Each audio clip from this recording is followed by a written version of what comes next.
चिन्तासन्तानहन्तारो यत्पादाम्बुजरेणवः स्वीयानां तान्निजाचार्यान् प्रणमामि मुहुर्मुहुः। यदनुग्रहतो जन्तुः सर्वदुःखातिगो भवेत् तमहं सर्वदा वन्दे श्रीमद्वल्लभनन्दनम्। अज्ञानतिमिरान्धस्य ज्ञानाञ्जनशलाकया चक्षुरुन्मीलितं येन तस्मै श्रीगुरवे नमः। नमामि हृदये शेषे लीलाक्षीराब्धिशायिनं लक्ष्मीसहस्रलीलाभिः सेव्यमानं कलानिधिम्। चतुर्भिश्च चतुर्भिश्च चतुर्भिश्च त्रिभिस्तथा षड्भिर्विराजते योऽसौ पञ्चधा हृदये मम। करो आरम्भ।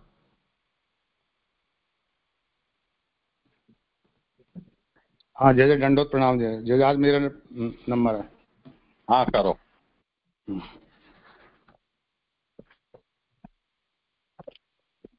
श्री महाप्रभु जी ने श्रीमद् भागवत महापुराण के 7 प्रकार से अर्थ किए हैं। इनमें सात स्कंदार्थ, प्रकरणार्थ एवं अद्यार्थ, ये 4 तरह से अर्थ निबंध में किए हैं तथा वाक्यार्थ, पदार्थ और अक्षरार्थ, ये 3 तरह से सुबोधनी जी में अर्थ किए गए हैं। उक्त 7 तरह से किए अर्थों में कहीं भी विरोधाभास नहीं।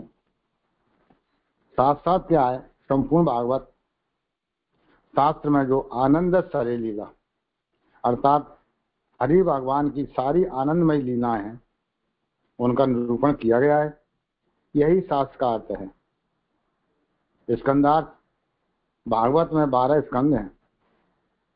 प्रथम स्कंद अधिकार लीला का, द्वितीय स्कंद साधन लीला का, साधन और ज्ञान का, तृतीय स्कंद से लेकर 12 स्कंद तक भगवान की 10 विध लीलाएं, सर्ग, विसर्ग, स्थान, पोषण, युति, मनवंतर, ईशान, कथा, निरोध, मुक्ति और आश्रय आदि लीलाओं का निरूपण किया गया है।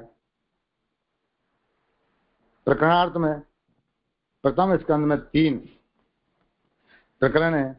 लीनाधिकार प्रथम प्रकरण जो 3 अध्यायों से है, मध्यम अधिकार ये इसमें भी 3 अध्याय हैं 4 से 7 तक, और उत्तम अधिकार इसमें जो है 13 अध्याय 7 से 19 तक है। प्रथम प्रकरण यानी सूर्य जी एवं सोनकारी जी का हीनाधिकार है। द्वितीय प्रकरण में नारद और व्यास जी का है जो मध्यम अधिकारी है, और तृतीय प्रकरण उत्तम अधिकारी का है जो चल रहा है, वो सुखदेव जी एवं परीक्षित का है जो अध्याय 7 से 9 तक है। अब 11वें अध्याय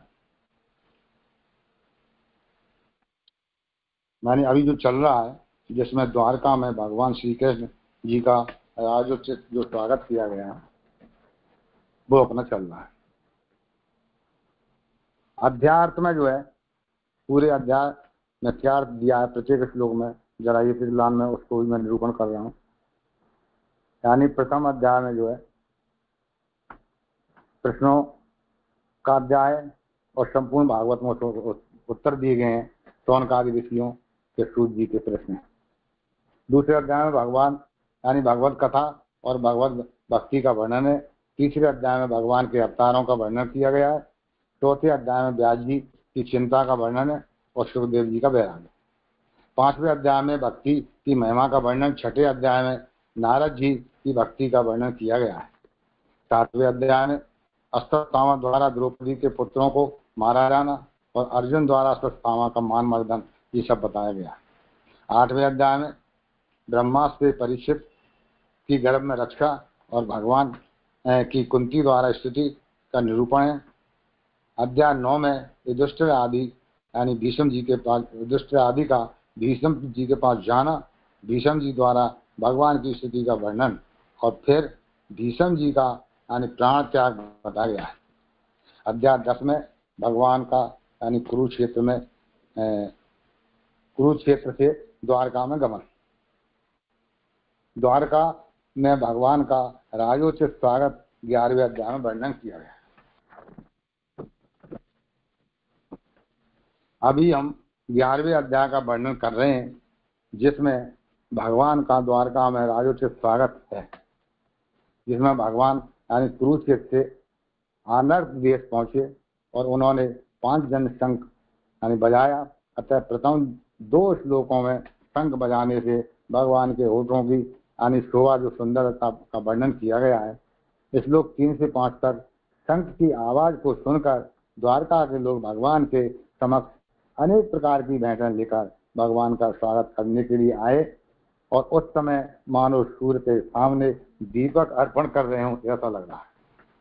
6वें श्लोक में प्रजा 4 प्रकार की है ये बताया, जिसमें स्त्री पुरुष, उनमें भी ज्ञानी, विषयी और भक्त, ये 4 प्रकार के हैं। जिसमें श्लोक 6 में यानी भक्त के भावों को बताया है। 7वें श्लोक में विषयी हैं, वो भी प्रभु को नमस्कार कर रहे हैं। 8वें श्लोक में भक्त पुरुषों के भावों का निरूपण किया गया है और 9वें श्लोक में स्त्री और स्त्री स्वभाव वालों का निरूपण है।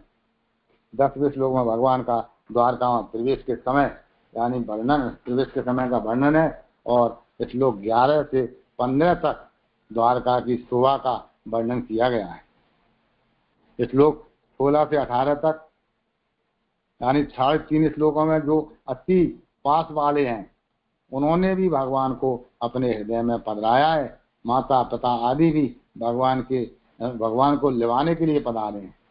वो जानते हैं कि ये साक्षात भगवान है, इस भाव से वो वहां पधारे भगवान को लिवाने के लिए। श्लोक 19 से 20 तक यानी अंदर और बाहर के भेद से केवल विषय सुख को प्राप्त करने वालों जो जीव हैं, प्राप्त करने वाले जो जीव हैं, वे भी भगवान के सामने आए हैं सभी, जिसमें व्यक्तियां हैं, नट हैं, नर्तकी हैं, गंधर्व, सूत आदि, यानी भगवान के अद्भुत पराक्रम का वर्णन कर रहे हैं वो सभी। आगे के श्लोक 21-22 में बंधु रूप, प्रजा रूप और सेवक रूप से यानी सामने आई प्रजा द्वारा सम्मान को ग्रहण किया है भगवान के द्वारा। और 23वें श्लोक में स्त्रियों, गुरुओं, ब्राह्मणों आदि द्वारा यानी दिए गए आशीर्वाद सहित भगवान ने द्वारका में प्रवेश किया है, ये समझाया। 24वें श्लोक में कुलांगना है यानी भगवान के दर्शन के लिए, भगवान के दर्शन से आनंद लेने के लिए बताया है कि वे महलों और अटारियों पर चढ़ करके यानी भगवान के दर्शन कर रही है, ऐसा बताया है। और 25वें श्लोक में उत्सव समझकर यानी कि उत्सव वह है जिसमें अत्यधिक आनंद की अनुभूति हो, जिसको 25वें श्लोक में यानी कल अपन ने समझा था कि द्वारका वासियों की यानी दृष्टि कभी भी अक्षित भगवान जो लक्ष्मी के निवास रूप अंगों वाले हैं उनके दर्शनों से तृप्त नहीं होती। श्लोक 26 में भी भगवान के श्री हस्त चरण आदि सभी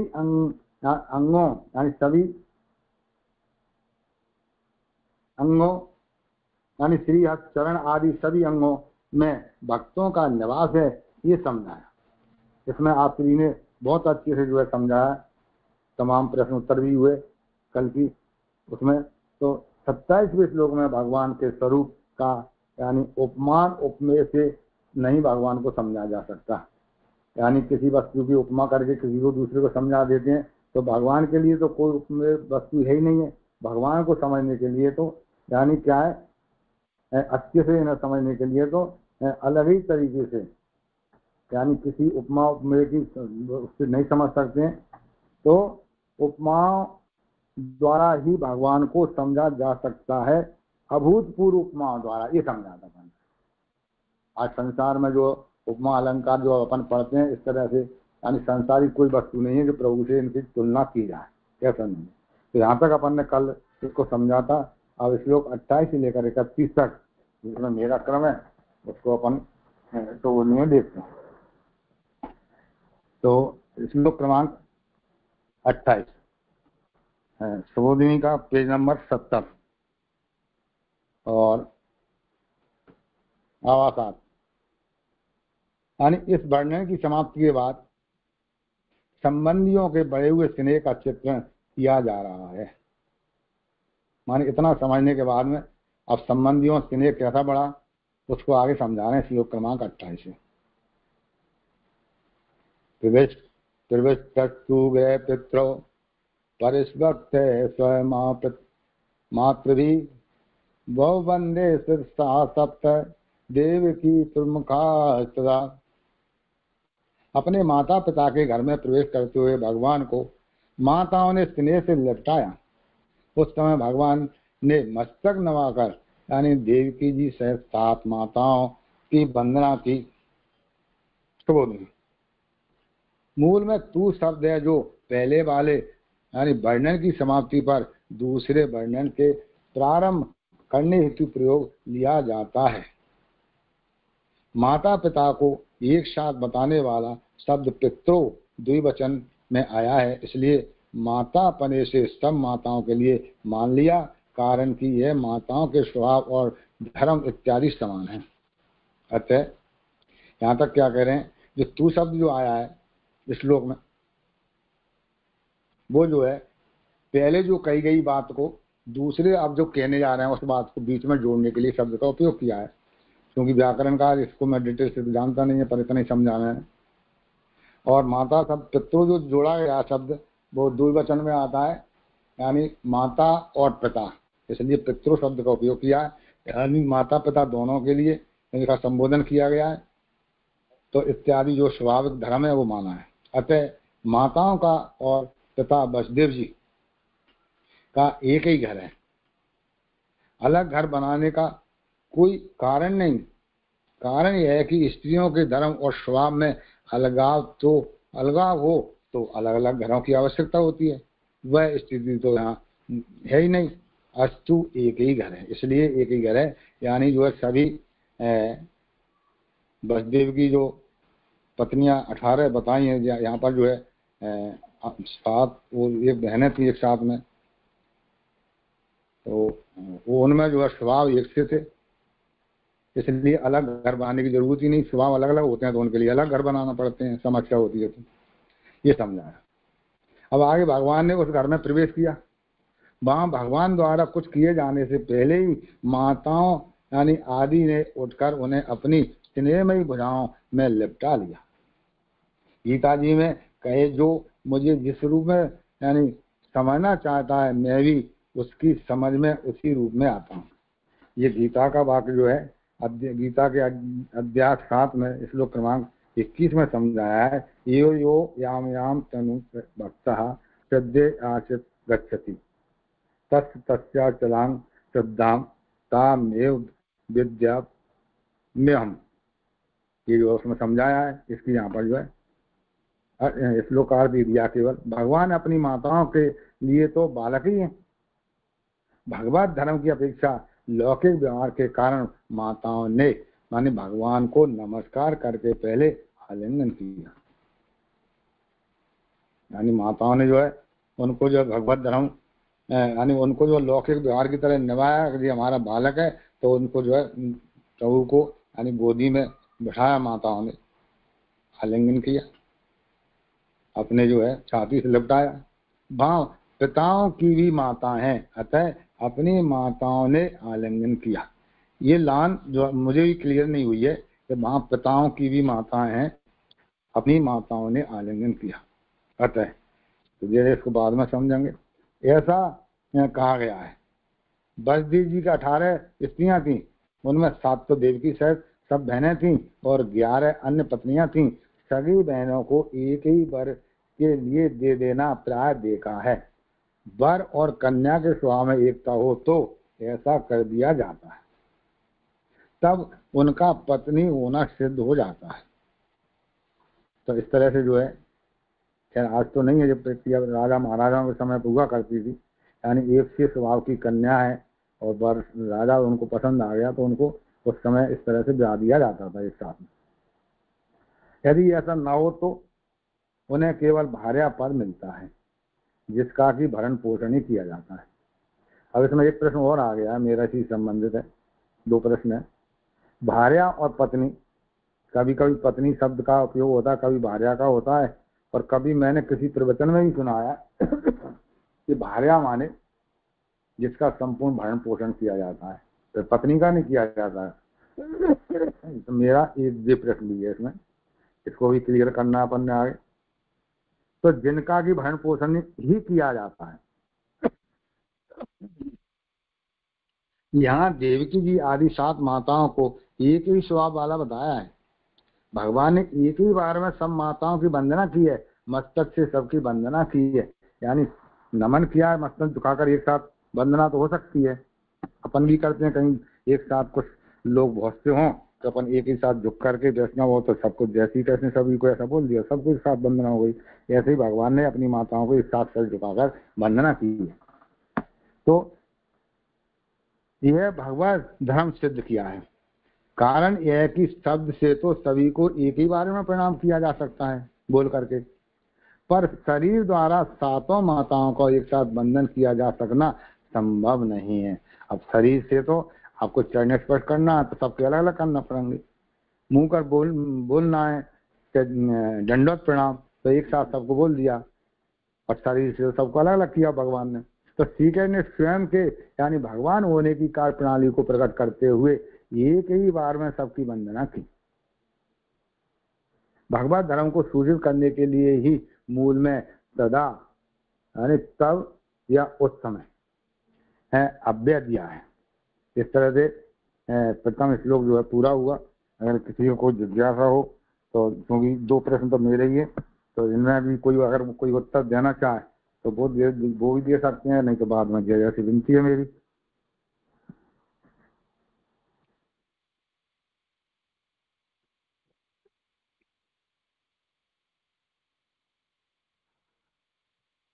ये पत्नी और भार्या के विषय में तो आपने ये स्पष्ट कर दिया, वही उत्तर है, और यहाँ भी उसका निरूपण किया ही गया है कि जो एक समान स्वभाव वाली जो होती हैं तो उनको यदि एक ही वर को गाया जाता है, वो उसकी पत्नी होती है। पत्नी और भार्या में यही अंतर है कि जिनका किसी कारणवश विवाह हुआ है परंतु स्वभावादि अनुकूल न होने के कारण केवल वो भरण पोषण के ही योग्य रह जाती हैं, तो फिर वो भार्या कही जाती हैं। यानी ऐसा कोई शब्द व्यवहार में पारिभाषिक नहीं है। पत्नी और भार्या दोनों ही, जो पत्नी होती है वो भी भरण पोषण योग्य होती है, और जो भार्या होती है वो भी पत्नीत्व का अधिकार रखती ही है। तो जब हम शब्द की जो व्युत्पत्ति है उस अर्थ का विचार करें तो जो योग रूढ़ शब्द होते हैं उस तरह से भार्यात्व जो है वो केवल भरण पोषण योग्यता उसकी सिद्ध करता है। इस बात को यहाँ बताने के लिए आचार्य शरण ये आज्ञा कर रहे हैं कि कन्यानांच तदैव पत्नीत्वम अन्यथा न, और दूसरा कुछ विषय होता। जी जय जी, जो और थोड़ा क्लियर हो गया, मेरी छोटी शंका थी वो क्लियर हो गई। इसके ऊपर जो आया था जय एक और, यानी जो है अपनी माताओं ने आलिंगन माने पैरा दूसरे में 5वीं लाइन में माताओं ने आलिंगन किया ऐसा कहा गया। अब पिताओं इसके ऊपर है, वहां पिताओं की भी माता हैं, अतः अपनी माताओं ने आलिंगन किया। ये शब्द जो है मेरे समझ में कुछ ऐसा आया तो वो क्लियर नहीं हो रहा कि कुछ लोग ऐसे भी होंगे ठाकुर जी के साथ में कि उनकी माताएं जो है यानी वो ज्यादा एज हो गई हैं तो उनके भी बच्चे हो गए तो उनकी माताओं ने भी आलिंगन किया, ऐसा कुछ क्लियर नहीं हुआ। लेकिन जरा आप श्री समझा। यानी माता पिता के घर में प्रभु ने प्रवेश किया, यानी वसुदेव देवकी जी के यहाँ, तो जो देवकी आदि जो माताएं हैं उन्होंने भगवान को आलिंगन किया। उसमें स्वमात्र भी भगवान की माता, ऐसा यहाँ स्फुटतया लिख रहे हैं। उसका अभिप्राय ये है कि यहाँ वसुदेव जी की भी माता और अन्य भी माताएं यहाँ थी। उनका आलिंगन नहीं है, पर यहाँ भगवान की जो माता है उन्हीं का आलिंगन है।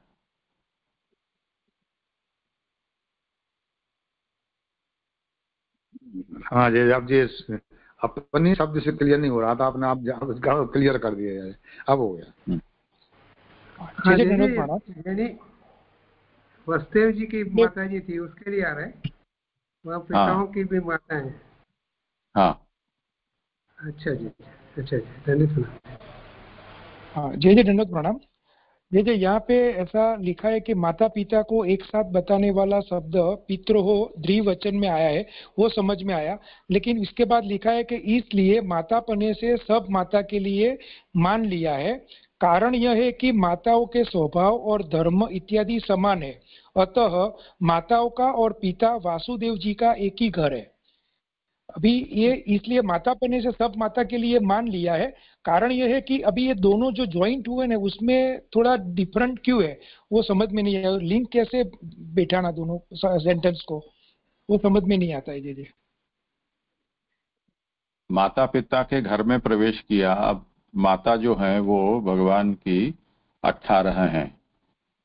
तो कई बार ऐसा होता है कि अलग अलग घर भी होते हैं, जैसे भगवान की जो पटरानियां हैं तो उनके अपने अपने अलग अलग भवन थे।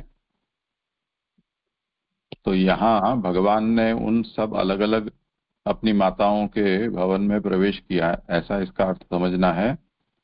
तो ऐसा नहीं है, क्योंकि गृहम यहाँ एक वचन का प्रयोग है, तो एक ही माता पिता का एक ही घर है। यानी वो 18 की 18 माताएं वसुदेव जी के साथ रहती थी, इस बात के लिए ये कहा है। जी जी जी, धन्यवाद। करो एक लाइन आ रही है, श्री कृष्ण ने समय के भगवान हो एक कार्य प्रणाली को स्वीकार करते हुए एक ही बार में सबकी वंदना की, भगवत धर्म को सूचित करने के लिए। ये जैसे कैसे पंक्ति समझेंगे?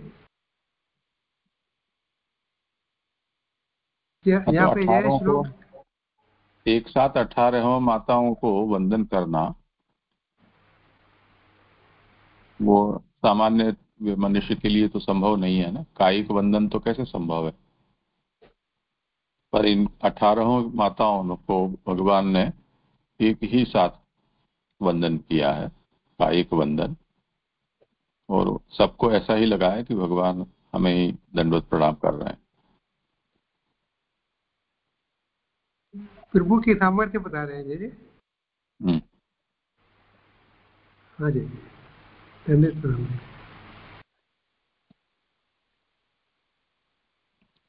करो बोले आप। हाँ जी जी, अब श्लोक क्रमांक 29 के उत्थान का हम बता रहे हैं। नमस्कार करने के बाद भगवान में यानी बालकपना प्रकट हुआ। बालक पुत्र पर माताओं का जो भाव जागा, उस मनोदशा का वर्णन इस प्रकार कहा है। श्लोक क्रमांक 29। सा पुत्रम अंकम आरोप्य स्नेहयोधरा हर्ष विबलितात्मान चुर नेत्र जलेर जले। स्नेह से स्तनों से दूध झराती हर्ष से बिब्बल आत्मा वाली उन माताओं ने श्री कृष्ण को गोदी में बिठलाकर स्नेह के आंसुओं से खींचा। शोध में सभी माताएं श्री कृष्ण को गोद में पधराकर स्नेह व स्तनों से दूध बहाने लगी। उस दूध का कोई उपयोग तो था नहीं, केवल यह जानकर कि भगवान बड़े हुए, फिर प्रौढ़ भी हो गए, वे दिव्य अंतःकरण वाली हो गए। भगवान को इस तरह से देख करके भगवान प्रौढ़ हैं। यानी जो दूध बच्चा छोड़ देता माँ का पीना, कुछ लंबे समय बाद वो दूध जो है फिर पीने के योग्य नहीं रहता है। भले ये बात सही है कि दूध जो है 4 साल 6 साल बाद भी अपन ने देखा है कि बड़े बड़े बछड़े भी जो है फिर दूध पीने लग जाते हैं, गैये का अपन ने देखा प्रैक्टिकल रूप में। लेकिन जो स्वाद रेगुलर दूध जो गोदी में खेलने वाला बालक पीता है, वो दूध तो उसके काम का रहता है, पौष्टिक रहता है। बाद में वो दूध किसी काम का नहीं रहा, ये यहाँ पर बताया। और दुर्बल होने के कारण जो उनमें जो है स्नेह बस वो दूध अपने आप को स्पष्ट आ रही है। जी देखता हूँ फोन को आप ठीक से हाँ रखें मैं या करता ये हूँ। हाँ अब ठीक है थोड़ी। अभी होती है, 1 सेकंड लगाई।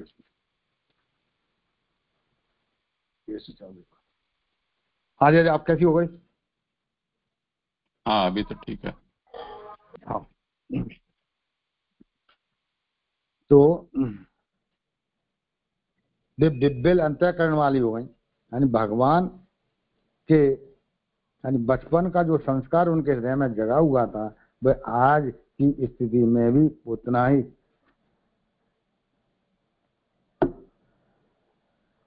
सुदृढ़ था। सब माता नेत्रों से निकलते हुए हर्ष के जल से भगवान कृष्ण के मस्तक को सींचने लगे। यानी माता जो है जब लंबे समय बाद उनके पुत्र आते हैं, चाहे वो कितने बड़े हों, तो पुत्र को यानी आलिंगन करती हैं, हृदय से लगाती हैं और उसके मस्तक को भी यानी सूंघती हैं। तभी जो है इस तरह का शास्त्रों में लिखा है, आज भी अपन को कहीं कहीं देखने को मिलता है, मस्तक को भी जो है तो नेत्रों से आंसू निकलने लगे और मस्तक को खींचने लगे, मस्तक पर उनके आंसू ही गिर रहे हैं इनकी जो माताओं से। इस तरह का वर्णन इसमें हुआ। जैसे चालान का मात्र किसी को इसमें कोई ऐसी बात तो मुझे लग नहीं रही, फिर भी किसी को कुछ पूछना हो तो पूछें। अरे आगे पूछना होगा तो हाथ ऊंचा करें। हाँ तो अब आगे तो श्लोक अभी क्रमांक रही है आपके, अभी भी स्पष्ट नहीं है, चाहिए ऐसे। मेरी हाँ ऐसा समझता तो है नहीं है, वाईफाई फोन चल रहा है। कान पे लगा के अच्छी तरह रखें और स्पीकर बंद करके। चलो जय जय बंद करता हूँ। हाँ जय, अब कैसी आवाज में परिवर्तन हुआ? हाँ अब ठीक है। हाँ ठीक है, स्पीकर बंद कर दिया। श्लोक क्रमांक 30 में अब भार्याओं की मन स्थितियों का वर्णन किया जाता है। अथा विशत भवनम सर्व कामम अनुत्तमम प्रासादा यत्र पत्नी नाम सहस्त्राणी च षोडश। श्लोक 31 पतन पतिम प्रोष्य गृहात् उपागतम विलोक्य संजात मनोमहोत्सवा उत्तस्तुरारात् सहसनाया सनासयात् साकं वृतेर्विलोचना नानना। श्लोक 1 का अर्थ, समस्त प्रकार के भोग पदार्थों से भरपूर अर्थात समस्त कामनाओं को पूर्ण करने वाले अपने उस राजभवन में भगवान श्री कृष्ण ने प्रवेश किया, जिसमें पत्नियों के रहने के लिए 16,000 प्रसाद निर्मित थे। 31 का श्लोकार्थ,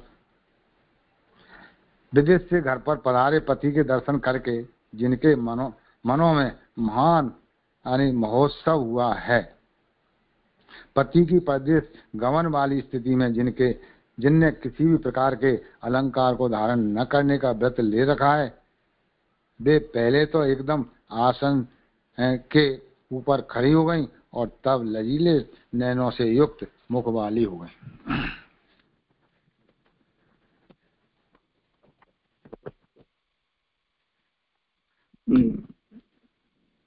तो दें एक ही भवन में विश्वकर्मा ने चतुराई प्रसिद्ध करने के लिए 16,000 महलों को बनाया। उस भवन की तुलना में दूसरा कोई उत्तम स्थान नहीं था। समस्त शिक्षा पूर्तियां जिसमें व्यवस्थित हैं, सब प्रकार की कामनाओं को पूरा करने वाले पदार्थ जिसमें रखे हुए हैं, ऐसे भवन में श्री कृष्ण ने प्रवेश किया। यानी यहाँ पर भवनों की विशेषता बतलाई जा रही है। विश्वकर्मा ने बड़ी चतुराई के साथ में 16,000 भवन यानी प्रत्येक रानी को अलग अलग बनाए। उनकी तुलना यानी उनका स्थान, उत्तम स्थान, तुलना में एक दूसरे से कम नहीं था, बिल्कुल एक जैसे थे। समस्त शिक्षा पूर्ति उन मकानों व्यवस्थित की गई थी। महलों में सब प्रकार की कामनाओं को पूरा करने वाले पदार्थ उसमें रखे गए थे।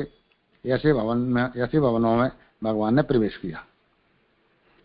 श्लोक 31 की जो है शोधनी, जिस प्रकार माताओं में भगवान ने पुत्र पनवे से प्रवेश किया, उसी प्रकार अपनी स्त्रियों में पति पने से प्रवेश किया। ना कि प्रभुपने से। अतः उनका पति व्यवहार रूप से साधारणतः जो कार्य हुआ वह ठीक ही हुआ। यानी यहाँ पर ये समझा रहे हैं जिस तरह से भगवान ने माताओं के सामने पुत्र रूप में पधारे आप, ठीक उसी तरह से यहाँ यानी अपनी पत्नियों के यहाँ पति रूप में पधारे हैं, ना कि जो है अपनी ऐश्वर्य संपन्न भगवान रूप से। तो दूर से पति को पधारे हुए देखकर जिनके मन में महान उत्सव हुआ, इस प्रकार सब स्त्री पहले तो जो जिस स्थिति में थी दूर से ही खड़ी हो गई हैं। जब तक वे सावधान नहीं हुई थीं, उनका देह और आत्मा आसन और चित्त में मगन थे, और हमारे भगवान पधार आए हैं तो आसन और अंतःकरण से उनके देह और आत्मा एकदम बाहर निकल आए। अर्थात जब तक भगवान नहीं पधारे थे तब तक जो है अपनी आत्मा में, अपने आसन में और अपने चित्त में जो मगन थी, यानी निश्चिंत जो है अपने महलों में वो अपने जो बैठी हुई थी आराम से। एक सुधारा है, आसन और चित्त नहीं परंतु चिंता में। अजय मैं सोच तो रहा था, आपने कह दिया, ठीक है जय। हाँ एक सेकंड, सब लोग सुधार में, चिंता में। हाँ यहाँ जाए, एक सेकंड। आसन और चिंता, हाँ चित्त जो लगा है नहीं, आसने चिंता चिंतायाम निमग्न। यहाँ अंतःकरण प्रिंट है जय, यानी देह आत्मा में, अरे देह आसन में और आत्मा चिंता में निमग्न थी, ऐसा। किसमें अंतःकरण हो गया? नहीं, वो तो आगे आ ही रहा है। हमारे भगवान पधार आए हैं तो आसन और अंतःकरण में से उनके देह और आत्मा एकदम बाहर निकल रहा है, वो अलग विषय है। हाँ हो गया क्लियर। हाँ तो हमारे यानी भगवान पधार आए हैं तो आसन और अंतःकरण से उनके देह और आत्मा एकदम बाहर निकल आए। यानी जैसे प्रभु पधारे तो वो जो अपने उसमें मतलब निश्चिंत थी रानियां, भगवान के सामने पधारे हुए देखते हुए निश्चिंतता छोड़ करके आसन छोड़ा, खड़ी हो गई। अंतःकरण में जो वो डूबी हुई थी, अपने विचार कर रही थी, वो सबसे बाहर निकल करके और एकदम से बाहर निकल के आई प्रभु का स्वागत के लिए। परंतु उन्होंने विशेष अलंकार धारण नहीं कर रखे थे। यहाँ पर जो है विशेष अलंकार धारण नहीं करे थे, क्योंकि पति के बाहर होने पर स्त्री को गहने नहीं पहनने चाहिए, ऐसे व्रत का वे पालन कर रही थी। अब जैसे इसके व्रत का जो दिया है भागवत जी में, इसका जो है टिप्पणी रूप में दिया है इसी श्लोक में। यानी ये जो व्रत है यज्ञ बालकल स्मृति से लिया गया है भागवत में। तो इसमें व्रत में जो है जब किसी का पति यानी बाहर गया होता है तो उसको 5 व्रत जो है वो धारण करती है। 5 व्रत कौन से होते हैं कि वो ये काम नहीं करेगी जब तक मेरा पति नहीं आएगा। पहला क्या रहता है उसका, किसी खेलकूद में भाग नहीं लेगी, दूसरा श्रृंगार नहीं करेगी, तीसरा सामाजिक उत्सवों में भी नहीं जाएगी, और सभी तरह यानी हंसी मजाक भी नहीं करेगी, और पराए घर नहीं जाना। तो यहाँ पर एक जो है उसका व्रत का पालन उन्होंने यहाँ पर बताया है। अन्य कुछ व्रत ऐसे हैं कि चूंकि गोपियां वो का नाम रानियां द्वारका में है तो कुछ तो उनके पराए घर तो मतलब ही नहीं है, सबके घर ही कही है, इसलिए एक शब्द कह दिया कि उन्होंने जो है आभूषण धारण नहीं कर रखे थे, तो व्रत का पालन कर रही थी। तभी सुना कि कृष्ण पधार आए तो शरीर की मलिनता दूर करने का तथा गहने पहनने का समय नहीं मिला। अकस्मात आ गए तो अब बनो क्या करें, आ गए तो जो है अतः लज्जा से उनकी आंखें मुदसी गईं और यानी मुख नीचे की ओर झुक गए सबके। लज्जा क्यों आई कि प्रभु आए, हम तो अस्त व्यस्त हैं। अस्त व्यस्त कोई होता है सामने, अब पति रूप में ही पधारे भले, तो लज्जा तो आएगी कि हम जो सावधान नहीं है, इसलिए वो जो लज्जा से झुक गई हैं।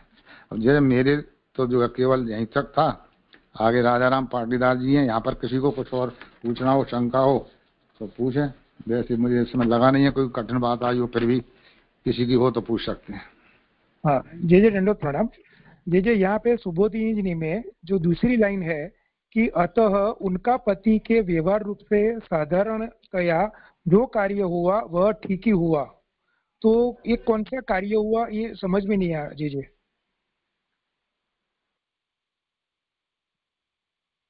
करें समाधान।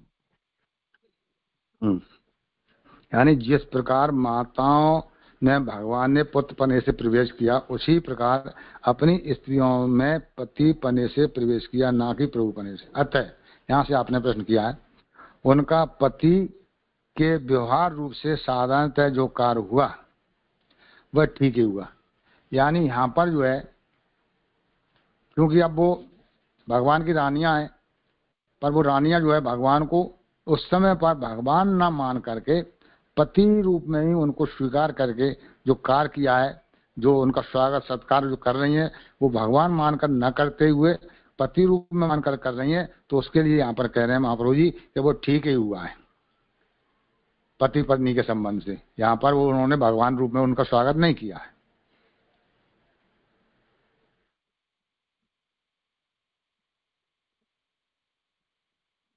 नहीं, समझ में नहीं आया, अभी भी नहीं आया। जो कार्य हुआ समझ में नहीं आया जी। कार्य मतलब उनका स्वागत सत्कार इस तरह उस समय जब दोनों मिले हैं, दोनों तरफ से रानियां और भगवान, तो अपने सामने भगवान आ जाए तब अपन कैसा व्यवहार करेंगे, और आप भगवान की जगह अगर कोई दूसरा अपने पिताजी आ जाए, माताजी आ जाए, तब अपन क्या व्यवहार करेंगे। तो वो जो कार्य माने व्यवहार जो हुआ था वो दोनों तरफ से पति पत्नी के रूप में ही हुआ है। मेरी समझ में ऐसा है, कुछ और हो वो या अन्य हो तो आप श्री समझाएंगे। नहीं, ठीक लग रहा है, क्योंकि यहाँ इतना ही आया ना कि दूर से पधारते हुए दर्शन हुए तो वो लज्जा सहित और व्रत सहित, यानी विशेष अलंकार आदि धारण किए बिना जैसी स्थिति में थी वो उठ खड़ी हो गई। तो ये जो किया उन्होंने वो भगवान को पति जानकर ही किया, क्योंकि भगवान भी पति के रूप में ही प्रविष्ट हुए थे, मालिक के रूप में या ईश्वर के रूप में नहीं। तो ये जो उन्होंने किया वो युक्त ही किया, ठीक ही किया। जी जी जी, समझ में आया। दंडवत प्रणाम। करो आगे जिनका क्रम हो। हाँ, जय जय जय दंडवत। मेरा क्रम है। तो आगे के श्लोक तो मार साहब ने उनका विवेचन कर दिया। जय मैं यहीं से ले लूँ 32वां से। हाँ, सीधे करें। ठीक है। श्लोक 32 पेज संख्या 72। मेरे 32 से 34 तक है। तो 32वां श्लोक का अवसात आ रहा है। उनके द्वारा की गई भगवान की पूजा का वर्णन किया जा रहा है। उनके द्वारा मतलब भगवान की पत्नियों के द्वारा पूजा का वर्णन इस श्लोक में आ रहा है। तो तम आत्मजय दृष्टिर्भिर अंतरात्मा दुरंत भावा परिरे भीरेव पतितम निर्वुद्धम अप्याश्नवदम्भु नेत्रयो विलज्जितीनां भृगुवर्य विक्लवात्। जिनके भावों का पार नहीं पाया जा सकता, ऐसी उन पत्नियों ने घर पर पधारे हुए पति भगवान का पुत्रों द्वारा, दृष्टि द्वारा और अंतरात्मा द्वारा परिरंभण किया, आलिंगन किया। हे शौनक, उन लज्जित होती हुई स्त्रियों के नेत्रों में ठहरे हुए आंसू आनंद की विकलता से ढुलक पड़े। तो यहाँ तो बोलने जी महाराज, तो जिस समय भगवान पधारे उस समय में सब स्त्री एक बारगी ही उठ खड़ी हुई। वह शरीर तथा मन से भगवान को भेंटने लगी। उनके इस भेंटने के प्रकार को बताया जा रहा है। तो यहाँ पर शौनक जी कह रहे हैं कि जिस प्रकार जैसे भगवान पधारे तो उनकी सारी पत्नियों ने भगवान के दर्शन किया। तो एक समय ही सारी पत्नियां एक साथ खड़ी हो गई और उनको बैठने लगी। बैठने का मतलब उनके दर्शन करने लगी। और प्रकार को बताया जा रहा है कि अपने छोटे छोटे पुत्रों को भगवान के हाथ में अर्पण कर रही है। इस प्रकार पुत्रों के द्वारा मिल रही है, समीप में आकर शरीर से भगवान को भेंट रही है तथा कहीं भगवान की दृष्टि से दृष्टि मिलाकर आलिंगन का भाव प्रकट कर रही है। तो यहाँ पर वो पत्नियां प्रभु भगवान के पास जाकर के उनको अपने पुत्रों के द्वारा पहले पुत्रों को मिलाकर भगवान से फिर वे मिल रहे हैं, तो पुत्रों के स्पर्श के द्वारा वे खुद का भी स्पर्श भगवान से कर रही है, मतलब उनका शरीर से उनको भेंट हो रही है। तो माध्यम पुत्रों के द्वारा पहले डायरेक्ट उनकी भेंट नहीं होकर के पुत्रों के द्वारा उनकी भेंट हो रही है। तो कहीं भगवान की दृष्टि से दृष्टि मिलाकर और कहीं वो भगवान की दृष्टि से दृष्टि मिलाकर उनका आलिंगन कर रही है, आलिंगन का भाव प्रकट कर रही है। इस प्रकार के माध्यमों से वे चेष्टाओं द्वारा भगवान से परिरमण करती हैं। तो इस प्रकार की अनेक प्रकार की चेष्टाएं पुत्र के द्वारा पास जाकर के और दृष्टि से दृष्टि मिला करके, तो इन माध्यमों से उनका भगवान के साथ परिरमण कर रही है। तो कहीं भगवान में मन को प्रवेश कराकर आलिंगन करती है, उनका मनोरथ आलिंगन करने में ही समाप्त हो है। मतलब कहीं भगवान में मन को, अपने मन को प्रवेश कराकर उनका आलिंगन कर रही है, तो उनका मनोरथ आलिंगन करने में ही समाप्त हो रहा है। उन्होंने बाहरी कृत्य कुछ भी नहीं किया, उनके अंतःकरण के भावों की था नहीं पाई जा सकती है, क्योंकि भाव आंतरिक भीतरी क्रिया है और उसकी समाप्ति पर ही बाहर की क्रिया प्रकट होती है। तो यहाँ पर कह रहे हैं कि जब तक अंदर की भावनाएं चल रही थी, आलिंगन आदि अंदर से भाव से हो रहे थे, अंतःकरण के भावों से जब उनका आलिंगन हो रहा था, तो उनकी भाव की बाहर से उनका भाव पता नहीं चल पा रहा था कि किस भाव से हो रहा है, क्योंकि भाव आंतरिक क्रिया है। भाव जो है वो एक आंतरिक क्रिया है और उसका पता सिर्फ उन्हीं को लग सकता है। तो उनकी समाप्ति पर ही बाहर की क्रिया प्रकट होती है। जब भाव समाप्त हो जाते हैं तब वो जो क्रिया नजर आती है, तब जाकर बाहर की क्रिया दिख सकती है, अंदर के भाव नजर नहीं आते हैं। ऐसा समझ में आ रहा जी। भगवान बहुत समय बाद पधारे हैं, अतः उन स्त्रियों ने मन में मान धारण कर रखा है। ये मान भगवान जब तक दूर न करे तब तक रहने की स्थिति में है। यहाँ बड़ा ही अनूठापन हुआ है कि मान की निवृत्ति होने से पहले ही नेत्रों में से आंसू बरस पड़े। उन मानवती स्त्रियों ने यद्यपि आंसुओं को रोक रखा है, परंतु रोक के जाने पर भी वे कुछ कुछ ढुलक पड़े हैं। तो यहाँ पर कह रहे हैं कि उन स्त्रियों ने मान धारण कर रखा है, क्योंकि बहुत समय से भगवान उनसे दूर थे, तो दूर होने के कारण उनके मन में शायद मान आ गया था, तो मान धारण कर रखा था। लेकिन जैसे उन्होंने उनके दर्शन किए तो उनका मान दूर हो गया और आंसू निकल आए। तो जब मान होता है तो आंसू नहीं आता है, ऐसा समझ में आ रहा है। तो ये एक अनूठापन बता रहे कि एक अनूठापन हुआ कि मान की निवृत्ति होने से पहले ही नेत्रों में आंसू आ गए। तो मानवती स्त्रियां यद्यपि आंसुओं को रोक रखा है, परंतु रोके जाने पर भी वे ढुलक पड़ रहे हैं। यहाँ तक वजह कुछ पूछना होगा।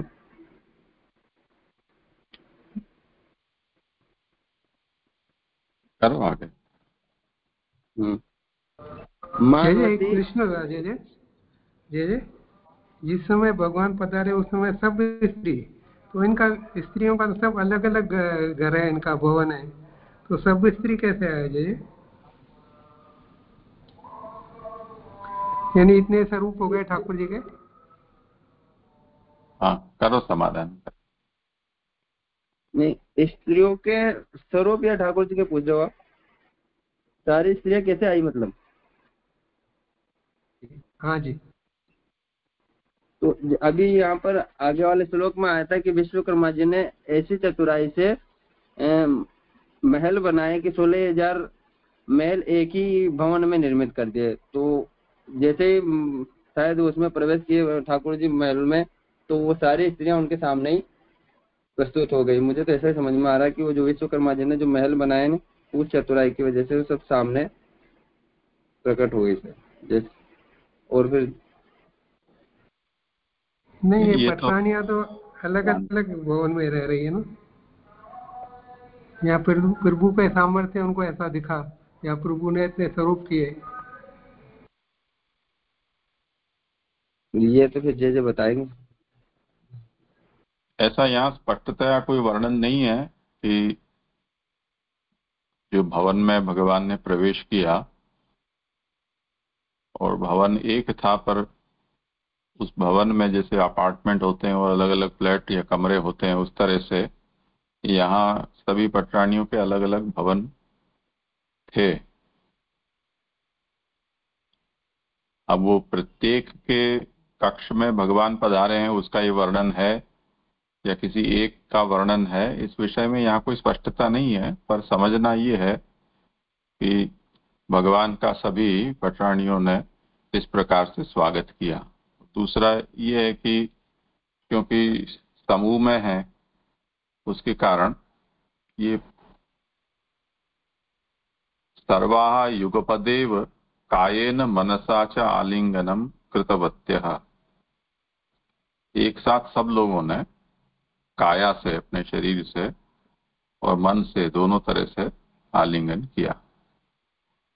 तो ये बात कहकर और आगे भृगुवर्य ऐसा संबोधन यहाँ कर रहे हैं।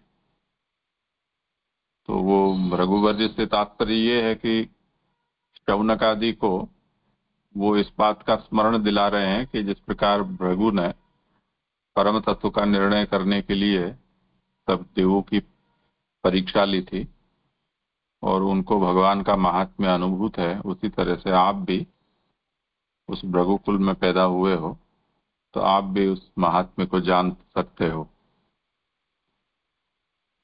तो 16,000 पटरानियों ने एक साथ किस तरह से ये भगवान के साथ आलिंगन किया या भगवान को अपने छोटे पुत्रों को गोद में दिया, तो ये भगवान के महात्म्य से ये वस्तु संभव है, ये आप समझ सकते।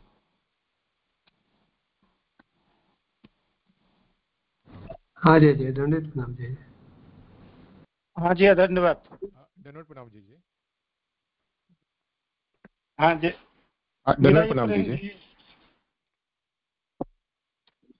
73 पेज नंबर पे आप परमानंद जी कर लीजिए आप। हाँ 73 पेज नंबर पे ऊपर से 5वीं लाइन, भगवान बहुत समय बाद पधारे, अतः उन स्त्रियों ने मन में मान धारण कर रखा है। तो यहाँ से चालू हुआ, ये मान भगवान जब तक दूर न करें तब तक रहने की स्थिति में। यहाँ बड़ा ही अनुटापन है कि मान की निवृत्ति होने से पहले ही नेत्रों में से आंसू बरस पड़े। तो मेरा प्रश्न ये था कि उन्होंने मन में मान धारण कर रखा था, थोड़ा ये क्लियर नहीं हुआ, इसको थोड़ा स्पष्ट करें, क्या मान धारण कर रखा था?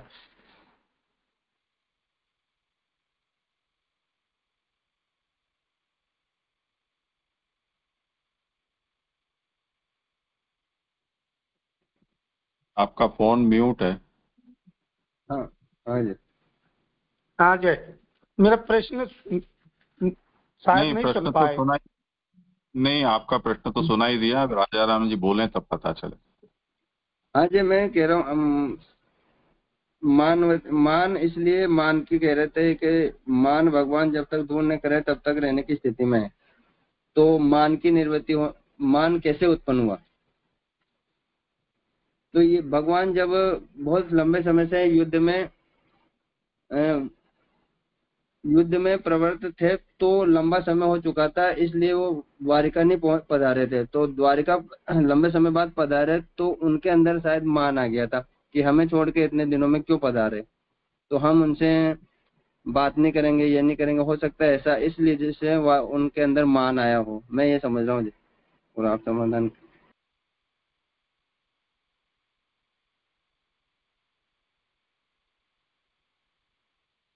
तो ठाकुर जी पधारे थे तब तो उनसे मिलके ही पधारे थे, आज्ञा लेके ही पधारे थे, तो फिर बाद में मान कैसे उत्पन्न हुआ?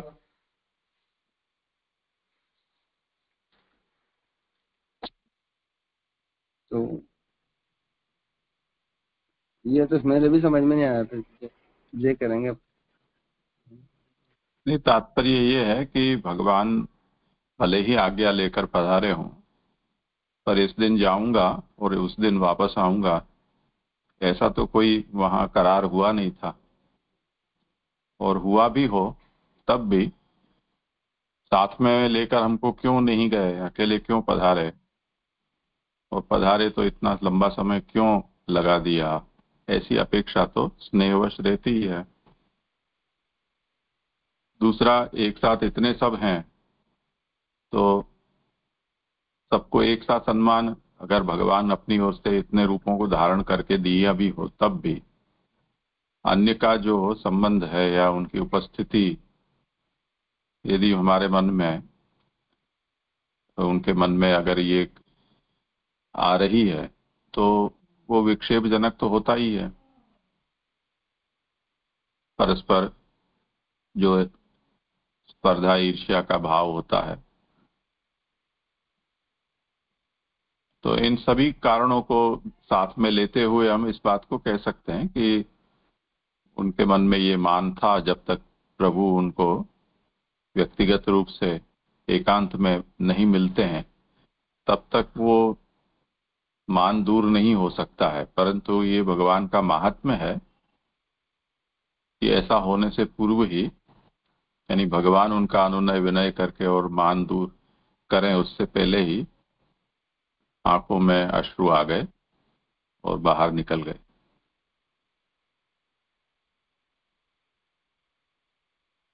जी ठीक, हो गया समाधान। जी धन्यवाद, प्रणाम दीजिए। दीजिए, इसके पहले की जो पंक्ति है ना, वो भी थोड़ी समझ में नहीं आई कि क्यों आती है कि क्योंकि भाव आंतरिक या भीतरी क्रिया है, उसकी समाप्ति पर ही बाहर की क्रिया प्रकट होती है। जी, सामान्यतया हम ऐसा समझते हैं कि अंदर जैसा भाव है उसी प्रकार की बाहर क्रिया होती है। तो यहाँ पे जो आ रहा है कि उसकी समाप्ति पर बाहर की क्रिया प्रकट होती है, ये जो थोड़ा समझना था। हाँ, वही तो कह रहे हैं ना कि भीतर मान का भाव है, तो बाहर की क्रिया में आंसू क्यों आ गए? जब तक वो मान भगवान दूर न करें तब तक आंसू प्रकट नहीं होने चाहिए ना। आंसू प्रकट होने का मतलब अब मान पिघल गया।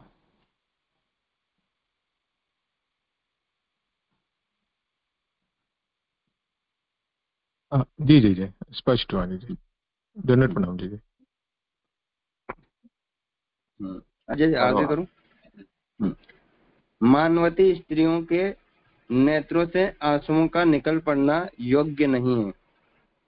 ऐसी बात यदि सोनक जी के मन में आवे तो उनका निराकरण दिया जा रहा है कि आप भृगुकुल में उत्पन्न हुए हो। इस संबोधन द्वारा उनके वंश के महत्व को बताया है। मानवती जो स्त्रियां थी उनके नेत्रों से आंसू का निकल पड़ना योग्य नहीं है। तो यहाँ पर जो मान कर लेते हैं उनके अंदर से आंसू नहीं आते हैं, क्योंकि मान करने में शायद क्रोध की भावना होती है, तो क्रोध में आंसू नहीं आते हैं। तो आंसू का निकल पड़ना प्रेम की वजह से, अगर ज्यादा प्रेम उमड़ रहा आ जाए तो फिर आंसू आ जाते हैं। तो यहाँ पर कह रहे हैं कि मानवती स्त्रियों के नेत्रों से आंसू का निकल पड़ना योग्य नहीं है, और ऐसी बात यदि सोनक जी के मन में आवे तो उनका निराकरण किया जा रहा है कि आप भृगुकुल में उत्पन्न हुए हो। इस संबोधन द्वारा उनके वंश के महत्व को बताया है। यहाँ सोनक जी भृगुकुल में उत्पन्न होने के कारण उनका संबंध स्थापित कर रहे हैं कि उन वंश में आप उत्पन्न हुए तो आपका महत्व भी वो है। तो भृग ऋषि ने भगवान के महात्म्य का अनुभव किया था और उस वंश में है सोनक जी आप उत्तम हो, अतः आपको भी उनके महात्म्य का ज्ञान है। यहाँ सोनक जी से कह रहे हैं कि भाई सोनक जी आप भृग ऋषि के वंश में उत्पन्न हुए हो और भृग ऋषि को भगवान के महात्म्य का ज्ञान का अनुभव था, तो आपको भी उनके महात्म्य का ज्ञान है। उनके महात्म्य से ही मानवती स्त्रियों के नेत्रों से जल निकलने लगा। उन स्त्रियों को तो मान रखना चाहिए था, पर उनके बजाय उनमें व्याकुलता भर गई। तो वो स्त्रियां जो मान करके बैठी हुई थी उनको तो मान रखना चाहिए था, लेकिन उसके बजाय उनमें व्याकुलता हो गई कि जैसे ही उनके दर्शन हुए, भगवान के दर्शन हुए उनके पति रूप में, तो उनके अंदर और व्याकुलता भरा। ही व्याकुलता की वजह से उनके आंखों से आंसू ढुलक गए। और ये समझ में नहीं आया, जब मानवती स्त्रियों के नेत्रों से जल ये आपको भी उनके महात्मा का ज्ञान है तो भृगु ऋषि के बारे में, यहाँ उनकी मानवती स्त्रियों के नेत्रों से जल निकलने लगा, तो उनको महात्मा ज्ञान का कैसे समझ में नहीं आया जब? ये तो अभी हमने कर चुके हैं ना, ये विषय तो अभी 2 क्षण पहले ही तो किया। अच्छा वही, तो आगे करो। भगवान के प्रति उन स्त्रियों का भाव इतनी अधिक मात्रा में बढ़ा हुआ है, ये निरूपण यहाँ तक 32वां श्लोक समाप्त हुआ है और 33वां का आभासार्थ। भगवान के प्रति उन स्त्रियों का भाव इतनी अधिक मात्रा में बढ़ा हुआ है, ये निरूपण करने के बाद जो भगवान के साथ हमेशा रहते हैं उनमें भी इस भाव के बड़े रहने का आश्चर्य है। अब इस शंका का निराकरण करते हुए आगे कहते हैं। इससे पहले अगर कहीं आगे करो, क्या हुआ? नहीं आगे करो, जो कोई पूछना तो इसलिए नहीं आप करो। श्लोक 33। यद्य अप्यस्यो पार्श्वगतो रहोगते तथापि तस्य अंग्रियुगम नवम नवम पदे पदे का विरमते तत्पदात् चलपि यन्न जहाति कहिर्चित। यद्यपि भगवान उनकी बाजू में ही रहते हैं, उनके साथ एकांत का सेवन करते हैं, तथापि श्री कृष्ण के दोनों चरण कमल नए नए लगते हैं। क्षण क्षण में उनके चरण कमलों से भला कौन विराम को प्राप्त हो। चंचल होते हुए भी लक्ष्मी जी जिनके चरण कमलों का त्याग कभी नहीं करती हैं। सुबोधनी जी, मानवती स्त्रियों का रोना उचित नहीं है। मनुष्य को वस्तु न मिलने पर ही रोना उचित है, परंतु भगवान तो सदैव पास में ही विराजते हैं और वो भी एकांत में, अतः उनका रोना ठीक नहीं है। तो यहाँ बता रहे हैं कि मानवती स्त्रियों का रोना उचित नहीं है। जो स्त्रियां मान रखती है तो फिर उनको तो रोना ही नहीं चाहिए, और मनुष्य को वस्तु नहीं मिलने पर ही वह रोता है। अगर किसी मनुष्य को कोई वस्तु नहीं मिले तो वो रोने लग जाता है, परंतु यहाँ बता रहे कि भगवान तो सदा पास में ही विराजते हैं और वो भी एकांत में, अतः उनका रोना ठीक नहीं है। इन सब स्थितियों के बावजूद भी भगवान के चरण कमल नए नए हैं। जिनकी जैसी भावना है भगवान ने उसे वैसे ही बरतने के लिए कहा है। भगवान के दोनों चरण कमलों को हृदय में पधराना चाहिए, ऐसा उनका अभिप्राय है। और यहाँ पर कह रहे हैं कि भगवान के चरण कमल नए हैं, दोनों चरण कमल नए नए हैं। जिनकी जैसी भावना होती है भगवान उसे वैसे ही बरतने के लिए कहा है कि ये यथा माम प्रबध्यन्ते वाली हो सकता है उसी भावना हो। भगवान के दोनों चरण कमलों को हृदय में पधराना चाहिए, ऐसा उनका अभिप्राय है। संसर्ग की स्थिति में ही अत्यंत रस की उत्पत्ति हो सकती है, तभी वे मनोरथ पूरा हो सकता है। तो यहाँ कह रहे हैं कि जब संसर्ग होता है, मिलन होता है, तो उस स्थिति में ही रस की उत्पत्ति होती है और मनोरथ भी तभी पूरा हो सकता है। तो पहले तो भक्ति द्वारा, धर्म द्वारा और लोक द्वारा चरणारविंद का प्रक्षालन करें। यहाँ चरणों के महात्म्य को प्रकट करते हुए कह रहे हैं कि भगवान के दोनों चरण नए नए हैं। प्रतिदिन उनके दर्शन करने से नए भाव उत्पन्न होते हैं, और भक्ति के द्वारा और धर्म के द्वारा और लोक के द्वारा उन चरणारविंदों का प्रक्षालन करना चाहिए। मतलब उनका प्रक्षालन करें तभी तो मनोरथ पूरा हो सकता है। इसके बाद चरणारविंद की सेवा करें, तब कहीं जाकर पहले वाला मनोरथ सिद्ध हो।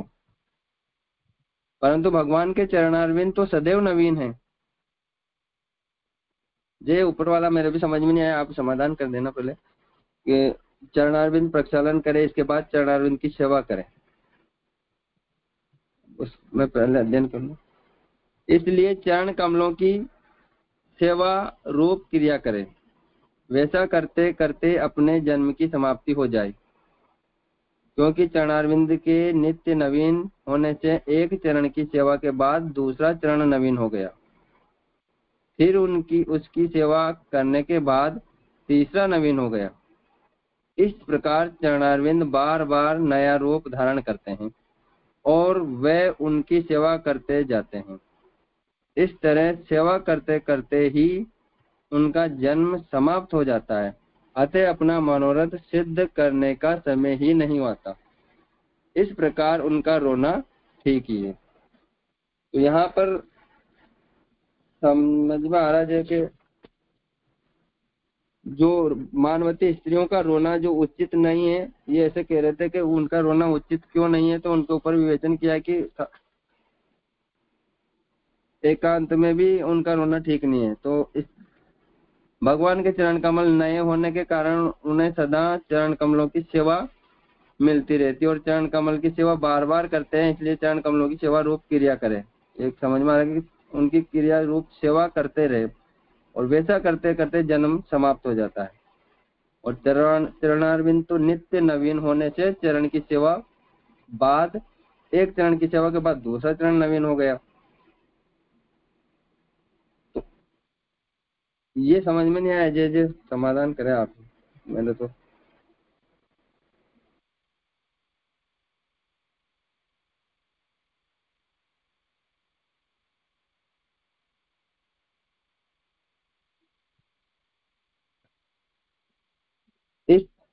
इस तरह सेवा करते करते ही उनका जन्म समाप्त हो जाता है, अतः अपना मनोरथ सिद्ध करने का समय ही नहीं आता। इस प्रकार उनका रोना ठीक है। और इसे और अधिक स्पष्ट करते हुए कहते हैं कि क्षण क्षण में नवीन होते इन चरण कमलों की सेवा करते करते भला कोई स्त्री थक सकती है? ये पैराग्राफ समाप्त होता है। जो इसमें बहुत सी शंका है, मेरे जैसे समाधान करें आप। किस प्रकार से ये कह रहे हैं कि भाई एक चरण नया आ जाए फिर दूसरा चरण की सेवा करते करते थक नहीं रहे? पहले ये संपन्न कर लें थोड़ा सा ये। ठीक है जी, ठीक है जी। मनोरथ के पूर्ण न होने पर भी कोई भी किसी भी समय विराम को प्राप्त नहीं होती। अपने मनोरथ के पूर्ण होने पर भी कोई भी किसी भी समय विराम को प्राप्त नहीं होती, अथवा भगवान के चरण कमल भक्ति रूप होने से भक्ति के विषय रूप उन चरणों की पहले से की जा रही सेवा जो ही रुकने को होती है त्यों ही अगला मनोरथ प्रारंभ हो जाता है। इस तरह किसी प्रकार विराम न पाने से आगे का मनोरथ सफल नहीं होता, अतः इस बात के लिए रोना ठीक है। तो यहाँ पर वो इसलिए रो रहे कि उनका मनोरथ ही पूर्ण नहीं हो रहा। एक चरण की सेवा बता रहे हैं कि एक चरण की सेवा करते करते दूसरा चरण नया हो जाता है, फिर उसका तीसरा नया हो जाता है, तो उनकी सेवा पूरी नहीं होती है। तो इस कारण से उनका मनोरथ पूर्ण नहीं हो पाने के कारण शायद उनका रोना ठीक है। इस विषय पर दृष्टांत दिया जाता है कि लक्ष्मी जी चलायमान है तो भी भगवान को छोड़ती नहीं है। यहाँ पर कह रहे हैं कि लक्ष्मी जी चंचल है, चलायमान का मतलब चंचल है, एक जगह स्थिर नहीं रहती है, फिर भी वो भगवान को नहीं छोड़ती हैं। जब एक जगह का काम पूरा हो तभी दूसरी जगह जाया जा सकता है, परंतु प्रभु के चरण कमल हमेशा नवीन होने से चरण कमल के सेवा रूप कार्य से ही लक्ष्मी जी नहीं निपट पाती, इसलिए वे भगवान को किसी भी समय छोड़ती नहीं। तो यहाँ पर दृष्टांत दे रहे लक्ष्मी जी का कि लक्ष्मी जी बहुत चंचल है, चलायमान है, लेकिन फिर भी वो भगवान के चरणों को नहीं छोड़ती, क्योंकि भगवान के चरण एक काम पूरा होने के बाद ही दूसरा काम को किया जा सकता है। तो भगवान के चरण कमल हमेशा नवीन होने से एक चरण की सेवा पूरी नहीं होती, दूसरा चरण आ जाता की सेवा दूसरे नवीन चरण की सेवा शुरू हो जाती है। तो इस प्रकार से समझ में आ रहा है जैसे कि उनको उनकी सेवा ही पूरी नहीं हो पाने से, सेवा रूप कार्य से लक्ष्मी जी निपट ही नहीं पाती, इसलिए भगवान को वो छोड़ ही नहीं सकती। यहाँ 33वां श्लोक समाप्त होता है। जे आप इसमें समाधान कर दीजिए, तो समझ में नहीं आया मैं। जो विषय नहीं समझ में आया वो पूछ।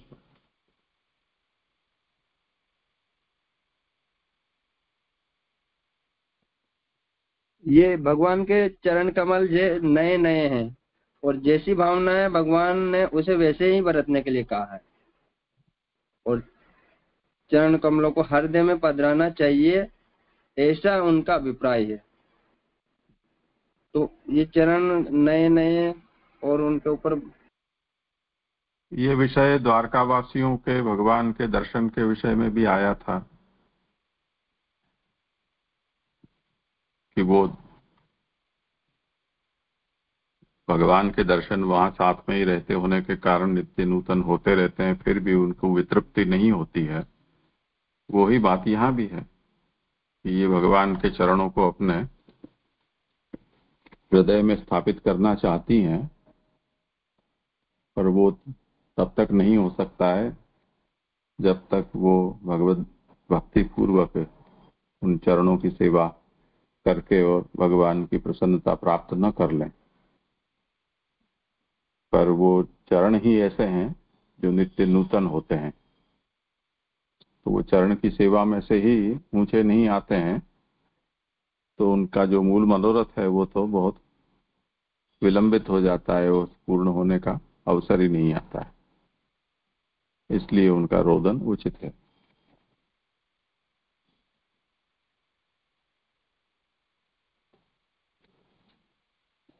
और कुछ एक और विषय है जो यहाँ पर कि क्षण क्षण में नवीन होते हैं चरण कमलों की सेवा करते करते भले कोई स्त्री थक सकती है। तो यह प्रश्नवाचक लगा रखा है कि तो चरण कमलों की सेवा करते करते थकान नहीं आती, मतलब थक सकती है या नहीं, मतलब नहीं थक सकती है।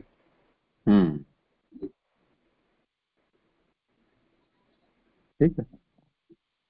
ठीक है। वो आगे सुनो ये चौथे ये ये पहले वाला क्वेश्चन है जो मानवती उसके आंसू आ थे, उसमें भी ये आया था। ये भी इस प्रकार से यहाँ पे भी रोने का आ रहा है जैसे, तो इसमें कैसे संगति हो गई जैसे? पहले वाले श्लोक में भी रोने का था।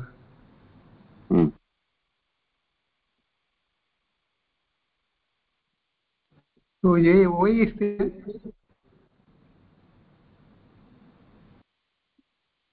ये तो भगवान पधारे हैं उस समय की बात है।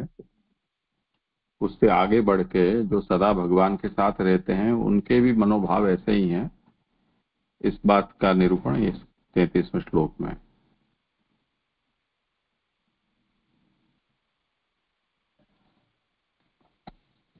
आश्चर्य का निरूपण कर रहे हैं, ये कैसा आश्चर्य की बात है। हाँ जी। हाँ जी जी धन्यवाद।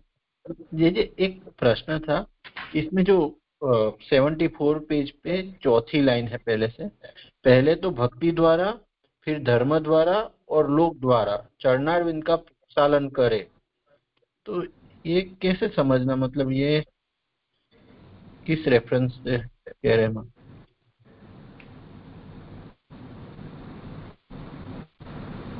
चलो समाधान।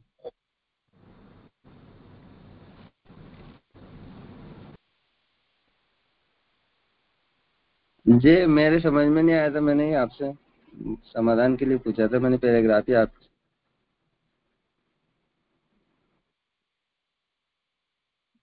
इनका मनोरथ ये है कि भगवान के दोनों चरण उनके हृदय पर स्थापित हों,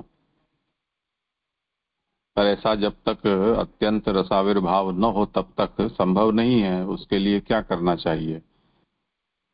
तो भक्ति भाव से अपने पति मानकर अथवा लोक रीति से प्रभु के चरणों का क्षालन किया जाए, तब जाके वो मनोरथ पूर्ण हो सकता है। प्रभु के चरण चंपी की जाए, वो बात करें। हाँ अच्छा जी, हाँ प्रणाम जी। करो बोले। हाँ जी। 34वां श्लोक आवासार्थ। ऊपर बताए गए प्रकार से लक्ष्मी जी का तथा दूसरी स्त्रियों का कार्य पूरा न हो सकने की स्थिति में भगवान ने उन्हें रख छोड़ा है, परंतु वह स्त्रियां यह नहीं जानती कि भगवान ने स्वयं को भी अपूर्ण कार्य वाला ही बना रखा है। पृथ्वी का भार हटाने के काम में लगे हुए भगवान ने एक ही क्रिया द्वारा अधूरे कार्य को समाप्त कर दिया। ये आगे बताया जा रहा है। एवं नरपाणाम स्थिति भार जन्मनाम अक्षोणी भी परिवर्तते जसाम विदाय वेरम श्वसनो यथा अनलम मिथो वदेनोपरत निरायुध। अक्षोणी सेनाओं से बड़े हुए तेज वाले भूमि के भार रूप राजाओं को आपस में लड़ाकर वैसे ही मार दिया जैसे बांस में आग लग जाने पर जंगल नष्ट हो जाता है। जिन भगवान का जन्म भूमि का बोझ हटाने के लिए ही हुआ है, वे इस प्रकार आयुध रहित होकर शांत हो गए। सुबोधनी जी, जिस प्रकार स्त्रियां जब एक कार्य में लगी रहती हैं तो दूसरे क्षण उनसे कार्य करने की प्रार्थना नहीं करनी पड़ती, वे स्वयं कार्य में लगी रहती हैं। उसी प्रकार पृथ्वी का भार उतारने के लिए उन्होंने प्रथम कार्य का आरंभ किया और उसके पूरे न हो जाने तक अंतिम रूप से उसी में जुटे रहे। जिस प्रकार पहले आग का संबंध हो जाने पर सबको जलाता हुआ अग्नि तब तक जलाने के कार्य में लगा रहता है जब तक सब जलकर खाक न हो जाए। ये भगवान अद्भुत कर्म करने वाले हैं, अतः स्वयं उस कर्म में लगे हुए हैं, परंतु संसार के दूसरे लोगों की तरह ऊपर से काम करते हुए नहीं लगते। यहाँ पर समझा रहे हैं कि जिस प्रकार स्त्रियां जब एक कार्य करने लगती है तो दूसरे ही क्षण उनसे अगर कोई दूसरे कार्य की करने की प्रार्थना नहीं करनी पड़ती, वो उस कार्य को दूसरे कार्य को भी कर देती है। मतलब एक कार्य कर रही होती है तब उन्हें दूसरे कार्य की कहने की जरूरत नहीं पड़ती है, उसी में वो दूसरे कार्य को पूर्ण कर देती है। तो ऐसे ही वे स्वयं कार्य में लगी रहती है। तो उसी प्रकार यह कह रहे हैं कि भगवान पृथ्वी का भार उतारने के लिए प्रथम कार्य आरंभ किया। मतलब प्रथम कार्य जो युद्ध था वो युद्ध प्रारंभ किया, और जब तक युद्ध पूरा न हो जाने तक अंतिम रूप से उसी में जुटे रहे। जब तक उस पृथ्वी का पूरा भार नहीं उतर गया, उसमें जो भी दुष्ट पापी लोग थे उनको समाप्त नहीं कर दिया, तब तक उसी में अंतिम रूप से उसी में लगे रहे। तो जिस प्रकार पहले आग का संबंध हो जाने पर सबको जलाता हुआ अग्नि तब तक जलाने के कार्य में लगा रहता है। मतलब आग का संबंध हो जाने पर मतलब कोई भी वस्तु लकड़ी किसी आग से संसर्ग हो जाती है तो वो जब तक नहीं जलती, पूरी नहीं जल जाती है, तब आसपास की लकड़ियों को सबको जला देती है। उसी प्रकार वो जब तक पूरी नहीं जल जाती तब तक आसपास की को भी जलाकर राख कर देती है। तो यहाँ पर कह रहे कि जब तक वो युद्ध में सभी पापी अधर्मी नहीं मारे गए, तब तक बाहर नहीं उतरा, तब तक वो उसी में लगे रहे भगवान। तो कार्य में लगा रहता है जब तक वो सब जलकर खाक न हो जाए। ये भगवान अद्भुत कर्म करने वाले हैं, इनके कर्म भी अद्भुत हैं। तो स्वयं कर्म में लगे हैं, लेकिन संसार के दूसरे लोग इनके काम से काम करते हुए नहीं लगते, और लोगों को ऐसा लगता है कि भगवान इसमें नहीं लगे हैं, जबकि ये सारे कर्म वो ही कर रहे हैं। ये समझ में आया जी? कुछ पूछना हो तो।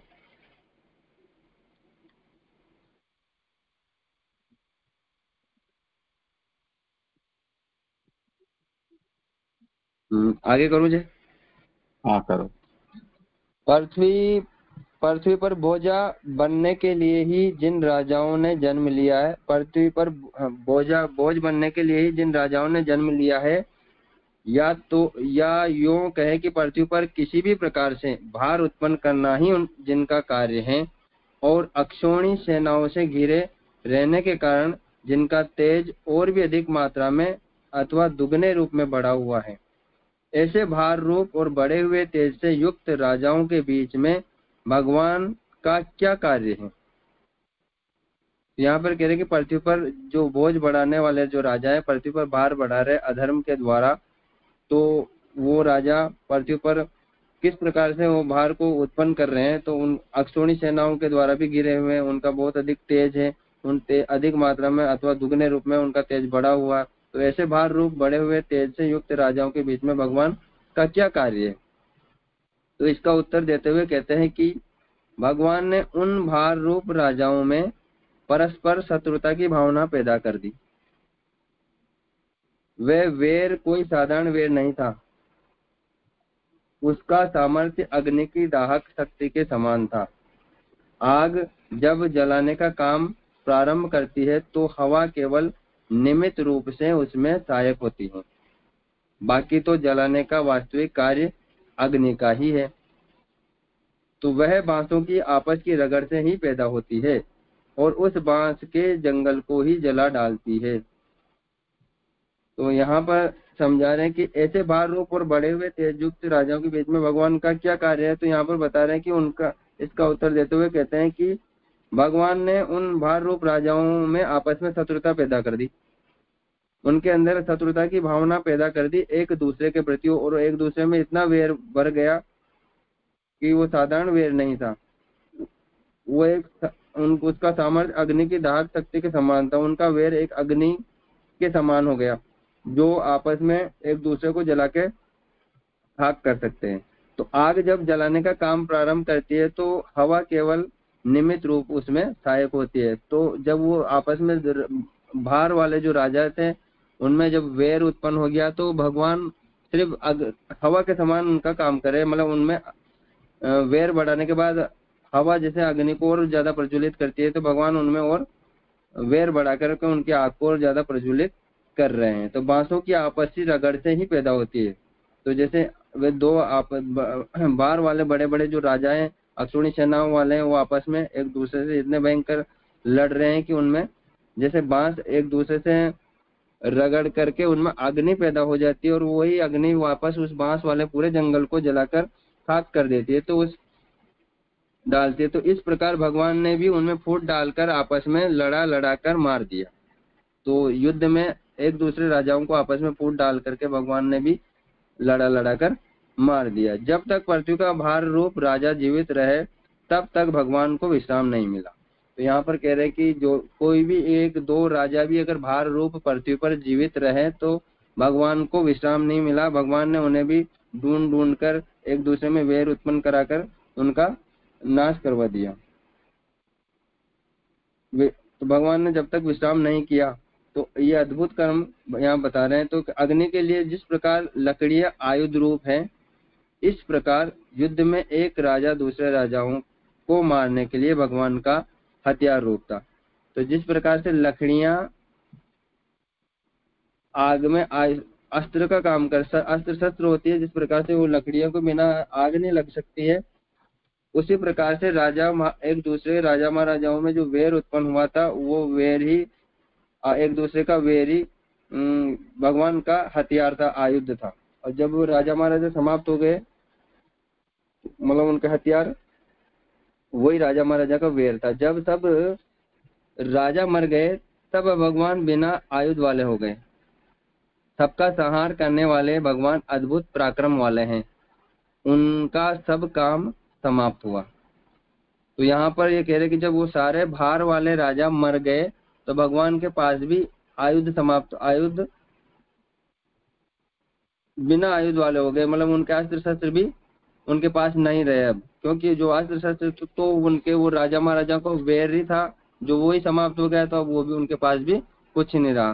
तो सबका संहार करने वाले भगवान अद्भुत पराक्रम वाले हैं। तो किस प्रकार से उन्होंने अपने अद्भुत पराक्रम से और अद्भुत कर्म के द्वारा उन राजा महाराजाओं का संहार करके इस धरती का भार कम किया, और जब तक उनका काम पूरा नहीं हुआ तब तक उन्होंने विश्राम नहीं किया, तो और उन सब का काम समाप्त हुआ। ये इस प्रकार से 34वां श्लोक समाप्त होता है। जय जय। कुछ और विचार नहीं था। जैसे पंक्तियां समझ में नहीं आ रही है आपास रस में। ऊपर बताए गए प्रकार से लक्ष्मी जी का तथा दूसरी ऋतु का कार्य पूरा न होने की स्थिति में, तो ये कौन सा कार्य है जी? ये चरण सेवा में आ रहा था कि जैसे उनके क्षण क्षण में नवीन होते हुए चरण कमलों की सेवा करते करते भला वो स्त्री थक सकती है, तो लक्ष्मी जी का तथा दूसरी स्त्रियों का जो कार्य पूरा नहीं हुआ तो उनको उन नहीं हो सकने की स्थिति में भगवान ने उन्हें रख छोड़ा। रख छोड़ा का तो अर्थ मेरे भी समझ में नहीं आया जाए, करे समाधान आप। दूसरी पंक्ति आ रही है कि भगवान ने समय को भी अपूर्व कार्य वाला ही बना रखा है। यहाँ दोनों अपूर्ण कार्य परिस्थिति में जो परस्पर विरोध है वो विरोध बताकर और आश्चर्य को और ज्यादा प्रबल बता रहे हैं कि एक और तो भगवान अपनी जो पटरानियां हैं और लक्ष्मी हैं उनको खाली बैठने नहीं दे रहे हैं, निरंतर उनको अपनी सेवा प्रवृत्ति में लगाए रख रहे हैं, तो वो निवृत्त ही नहीं हो पड़ रही हैं। और दूसरी ओर बिना हथियार लिए भगवान ने स्वयं भी युद्ध किए बिना राजाओं को ही हथियार बनाकर लड़ाकर और पृथ्वी का भार अनायास ही हल्का कर दिया और निवृत्त हो गए। तो ये विरोधाभास है ना। तो इससे पूर्व श्लोक में 33वें श्लोक में यही बताया कि लक्ष्मी और दूसरी स्त्रियां उनका कार्य पूरा न हो सकने स्थिति में भगवान ने उन्हें रख छोड़ा, यानी वो अपने कार्य से निपट ही नहीं रही हैं ठाकुर जी की सेवा में से। परंतु वे स्त्रियां यह नहीं जानती कि भगवान ने स्वयं को भी अपूर्ण कार्य वाला ही बना रखा है।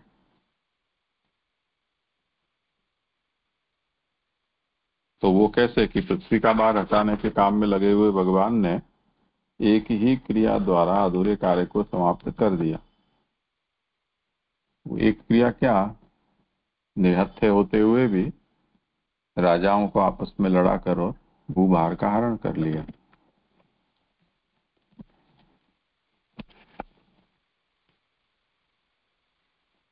हाँ जय स्पष्ट हो गए जय, धन्यवाद प्रणाम।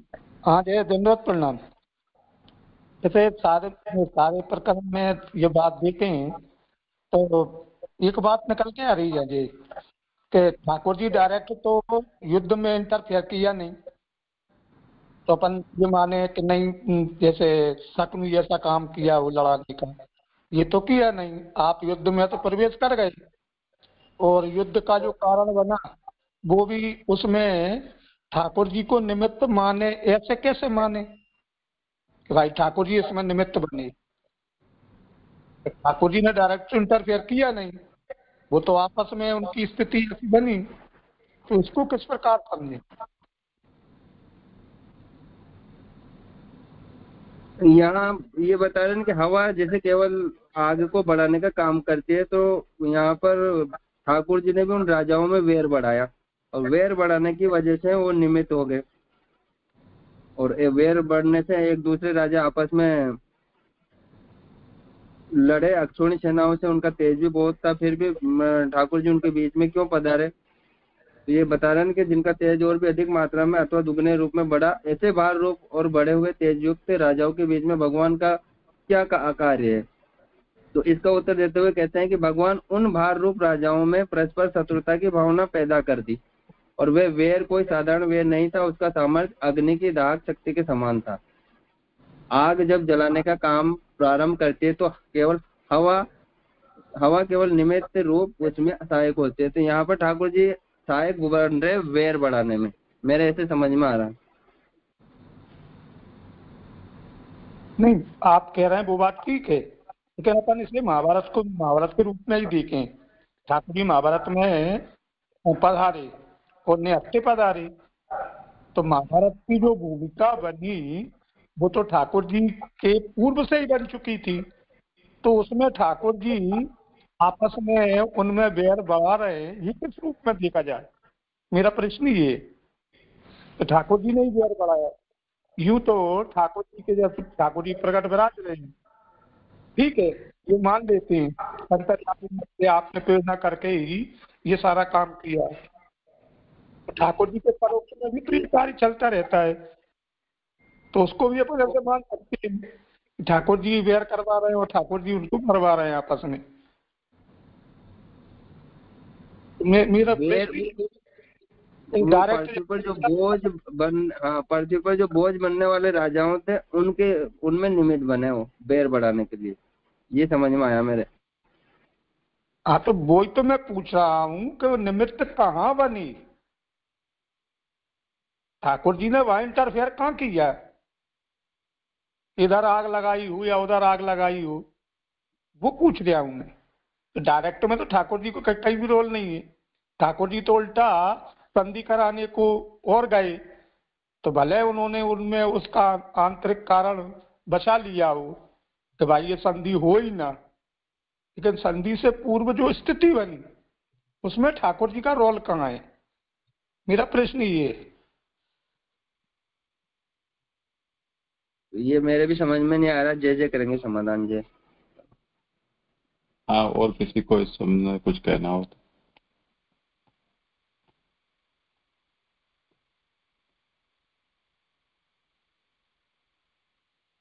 मुझे उसमें ऐसा लगता है कि परमानंद जी आपके प्रश्न के संदर्भ में, जैसे गीता जी में यदा यदा ही धर्मस्य वाले से लेके, मतलब जब ठाकुर जी ने मथुरा से भी जैसे जरासंध आदि को मतलब उनका वध नहीं करके रखा, और जितने जितने मतलब दैत्य या उस टाइम पे राक्षस थे, असुर थे, तो उनको मरवाने के लिए भगवान की इच्छा थी और उनकी प्रेरणा से ही ये युद्ध हुए ना। मतलब अल्टीमेटली महाप्रभु जी यही कहना चाहते हैं कि एक शत्रु को, मतलब एक राजा को दूसरे राजा से मरवाना।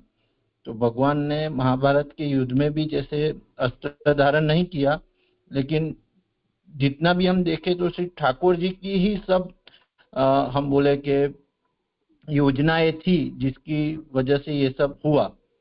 तो प्रभु का अवतार ही इस कार्य के लिए है, जैसे हम पहले से भी देखते हैं। तो ऐसा अगर समझ पाए तो।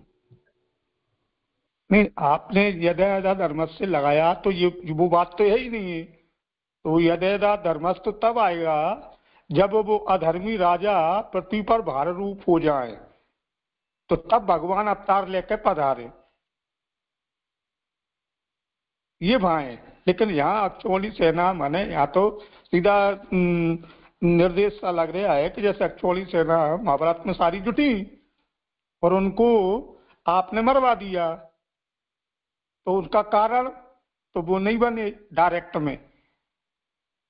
इनडायरेक्ट में तो ठाकुर जी की इच्छा से जो हो रहा है सो ही रहा है, उसको अपन यह समझे। तो मैं ये कह रहा हूँ हमें डायरेक्ट तो ठाकुर जी का रोल तो नहीं, पर यहाँ ये बात कह रहे हैं कि उन सबको आपस में लड़वा के मरवा दिया।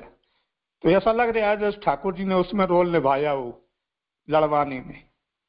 मेरा मतलब प्रश्न ऐसा है। हाँ, इस विषय में ये समझना चाहिए कि भले ही यहाँ लीला में ऐसा कोई भगवान का सक्रिय कार्य दिखाई नहीं दे रहा हो, पर जिस प्रकार से नर नारायण का अवतार है, नरावतार अर्जुन है, भगवान प्रकट हुए हैं, और मुख्य प्रयोजन तो भूभार हरण इसमें रहा ही है। और इसीलिए देवताओं के अंश से पांडवों का भी आविर्भाव है।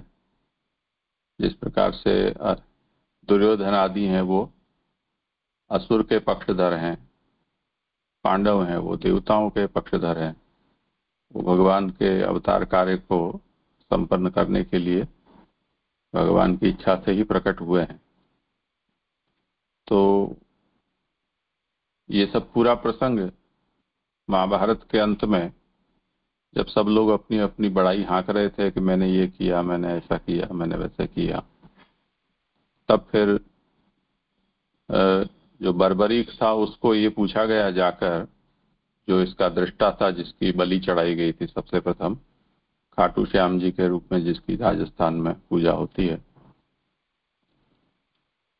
कि सच बताओ कि तुमने क्या देखा। तो उसने यही कहा कि मैंने तो कृष्ण के अलावा और कुछ भी नहीं देखा। तो ये उस भूमिका पर कही जा रही बात है, क्योंकि भगवान अपनी ओर से क्यों ऐसा करेंगे, क्योंकि दुर्योधन आया तो दुर्योधन को अपनी चतुरंगिणी सेना दे दी, जबकि उसी दुर्योधन ने संधि का प्रस्ताव लेकर भगवान पधारे थे, तो वहां भगवान जो दूत हैं उनका सम्मान करना चाहिए, उसके बजाय उनको अपमानित करके बंदी बनाने के लिए भी चेष्टा की, जो भगवान को वहां विराट स्वरूप प्रकट करना पड़ा। फिर भी भगवान ने दुर्योधन के पक्ष में, कौरवों के पक्ष में चतुरंगिणी सेना अपनी थी, और आप निहत्थे भी अर्जुन पांडवों के पक्ष में रहे। तो निरंतर आपने ये दिखाने का प्रयास किया कि वो इस युद्ध में तटस्थ हैं। शांति प्रस्ताव लेकर भी पधारे थे, तो वो भी इसी दृष्टि से कि चलो ठीक है, दुर्योधन तो दुष्ट है इसलिए वो नहीं मानेगा, पर कोई हमें ये ना कहे कि हमने अपनी ओर से शांति के लिए पहल नहीं की थी। तो ये दोष न रह जाए, इसके लिए भगवान ने एक प्रयत्न किया अपनी ओर से। तो प्रकट रूप से कहीं भी भगवान ने वैर बढ़ाया हो या ऐसा कहीं दिखाई नहीं दे रहा है, पर भीतर से ये जो भी कुछ पूरा हुआ है वो प्रभु की इच्छा या प्रेरणा से हुआ है, ऐसा ही इसको समझना पड़ेगा।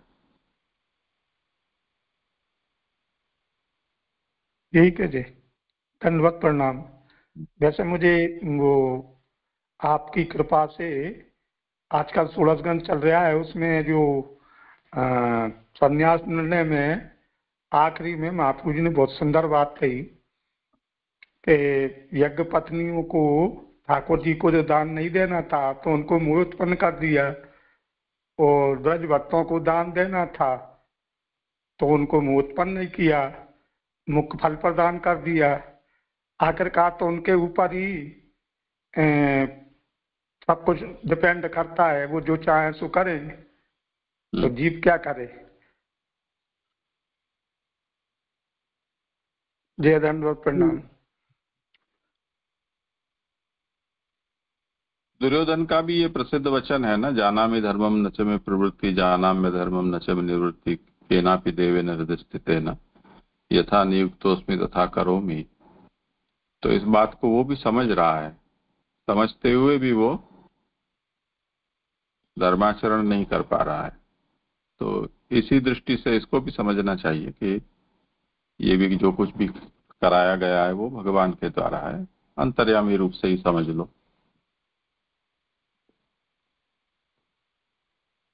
बराबर जी, धन्यवाद।